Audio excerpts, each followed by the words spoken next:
un gusto para mí recibir a el psicólogo Alejandro de Barbieri. ¿Qué tal, Alejandro? ¿Cómo te va? ¿Cómo está, Sergio? Gracias a ustedes por la invitación. ¿Cómo andas? ¿Todo bien? Muy bien, todo bien. Vos sabés que estos días, todos estos episodios que se han dado en distintos institutos de enseñanza, generaron cierta alarma, ¿no?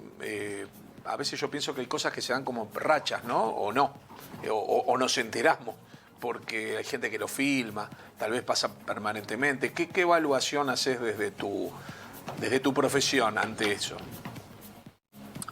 Mirá, hoy de mañana escuché a Robert Silva en una radio y él hacía, sin minimizar, hacía un análisis que me pareció interesante. O sea, él decía que tenemos creo que 380 liceos en todo el Uruguay, algo así. Y obviamente sí, en 4 o 5, creo que eran 5, habían disturbios importantes y bueno, y pasaron cosas muy tristes, ¿no? Eso está bueno como para ubicarnos que también hay una cripta que fue a bailar con los chiquilines, o sea, también pasan cosas positivas todos los días en los liceos, pero también hay cosas que nos preocupan, que puede ser bullying, obviamente los suicidios, la depresión que tienen nuestros adolescentes, y que también eso hay que encararlo, ¿no? Sí, ahora, no solo en esos temas, Alejandro. Por ejemplo, estamos en estos días debatiendo sobre si jugar un partido clásico con hinchada visitante, y a mí me da la sensación de que, o sea, la sensación, yo que viví otras épocas de tribuna, era mucho más tranquilo que la actual. O sea, como que en este momento en las tribunas se viven situaciones que antes eran más difíciles que se den. ¿Se puede decir que somos una sociedad más violenta? No, no, sabes que no tengo una investigación que avale eso y en mi propia experiencia recuerdo muchas épocas de ir al estadio y que hubieran situaciones de violencia también. Y también, ¿te acordás cuando fue la famosa garrafa, ¿no? Que cayó del Sí, sí. Amter, no me acuerdo?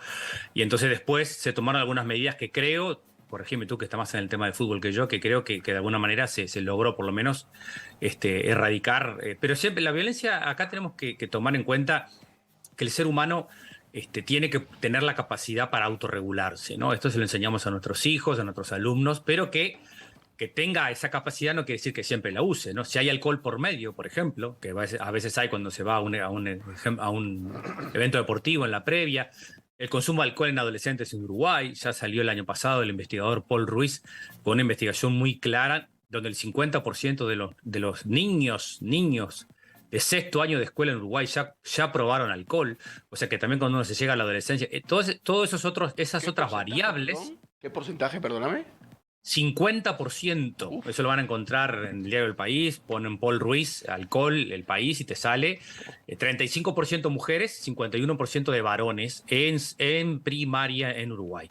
Y eso después llegas a la adolescencia y te encontrás con una problemática que cuando hay consumo de alcohol, también entonces si hay violencia, si hay enojo, hay menos capacidad tiene, ¿no?, el ser humano para autorregularse, ¿no? Si está sin alcohol, puede ser agresivo igual, pero bueno, es más común, obviamente por propia desinhibición del alcohol, que se recurra a la violencia más rápidamente, ¿no? ¿Cuál es tu evaluación con respecto a el lugar que ocupa Uruguay en el porcentaje o en la tasa de suicidios cada 100.000 habitantes? Creo que se hace así, que aparece como un número alto. Eso está medido, digamos, y es un hecho de la Sí, realidad. ¿A qué se puede atribuir? mira, hay varios factores. Yo, por suerte, estos años he podido contactarme con otros países, también lo que se hace en España. Por ejemplo, en España están haciendo muchísimo trabajo de prevención. Nosotros estamos en unas cifras que vienen de hace muchos años, ¿no? O sea, acá tengo delante mío el observador, puso, ¿no? 2021, 758 personas. Pero se mantienen los registros que vienen tristemente de hace 30 años, ¿no? O sea que evidentemente algo distinto que podemos hacer, Sergio y todos los colegas ahí de buscadores, es justamente hablar.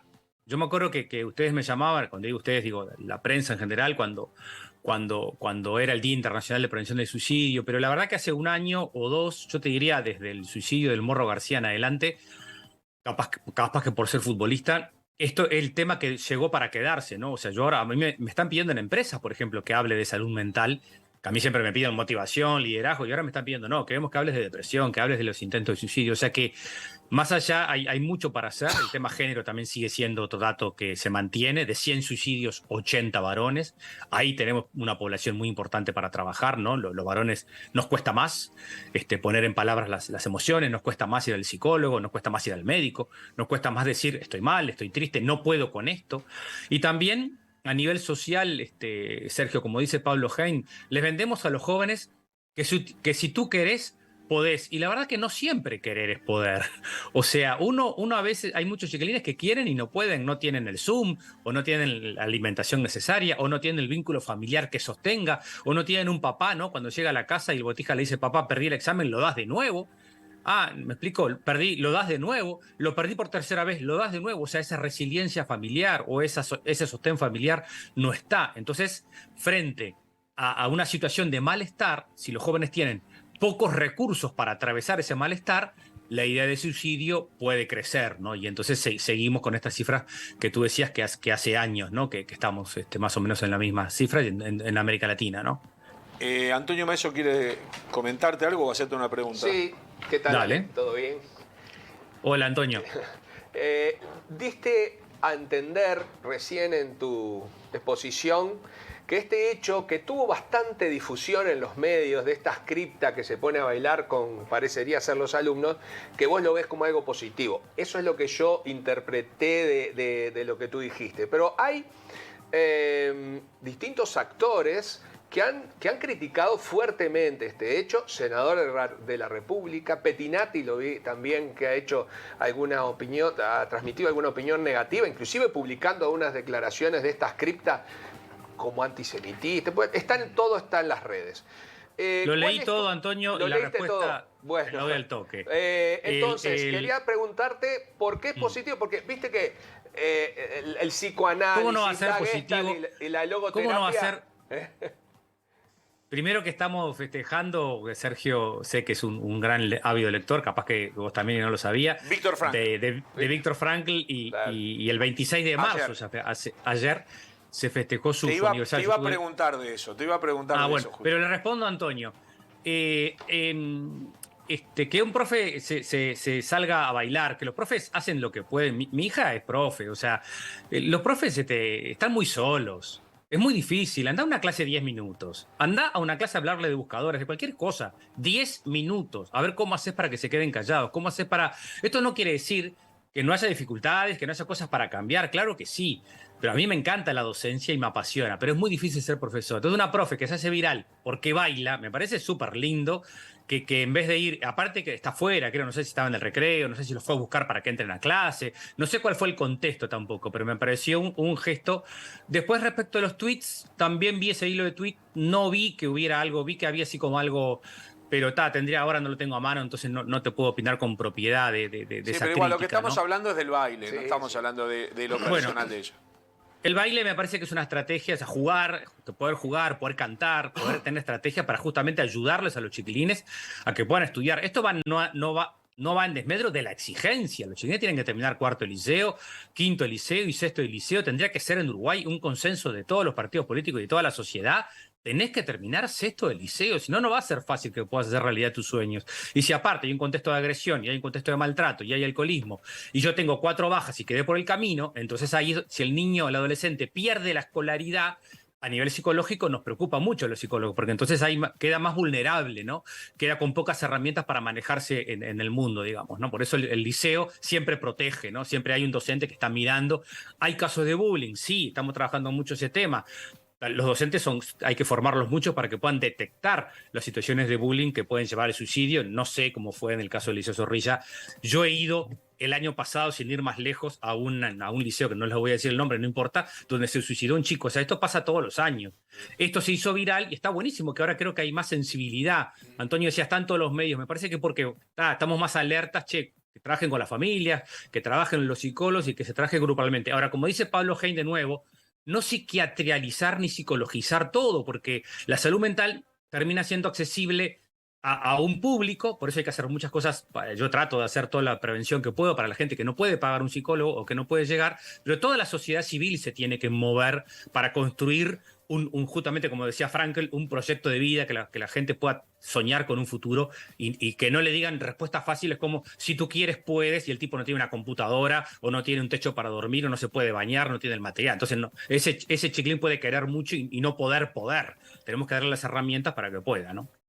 Nadia. Alejandro, sí, mencionabas esto de los contextos críticos y estamos de acuerdo, pero también mencionabas la palabra alerta. Y mi pregunta es, y lo digo siempre además, ¿qué es lo que pasa en casa que quizás muchos padres no se están dando cuenta cuando sus hijos son víctimas de bullying, cuando están atravesando periodos de depresión, cuando están en situaciones emocionales que no pueden sobrellevar y en casa está faltando algo evidentemente que no se dan cuenta de estas cosas?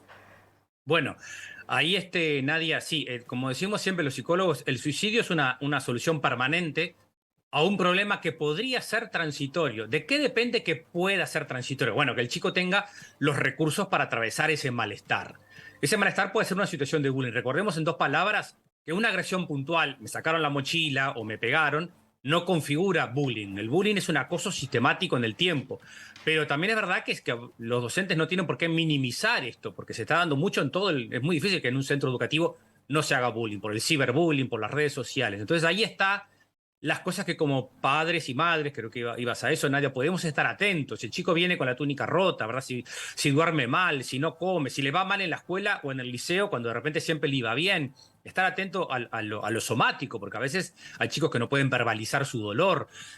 Bueno, si no se higieniza, si no se baña, si no se viste, si no consumía marihuana y ahora consume marihuana todos los días. Bueno, puede haber todas esas cosas que tenemos que estar atentos, o si mi hijo es el que acosa, que a veces nos puede más costarlos verlos como padres, ¿no? Mi hija o mi hijo es el que acosador o acosadora, es avasallante, no acepta un no, se frustra rápidamente, en casa ya le rompió 2 puertas. Bueno, entonces el chiquilín, en el liceo me dicen, mirá, este chiquilín le intentó pegarle a un profesor o le tiró con un borrador a un profesor por la cabeza, o hay una denuncia de bullying, bueno, estudiarla. Bullying es un acoso sistemático en el tiempo, casi siempre de alguien más grande a alguien más chico, por su orientación sexual, o puede ser verbal, puede ser física, puede ser económica, puede ser un chantaje. Bueno, hay varios tipos de bullying. Pero los padres tenemos que estar muy atentos justamente para apoyarlos y para generar con los profesores una alianza, porque muchas veces los profesores son los que más se dan cuenta, porque casi siempre el acoso es escolar, ¿no? en el centro educativo.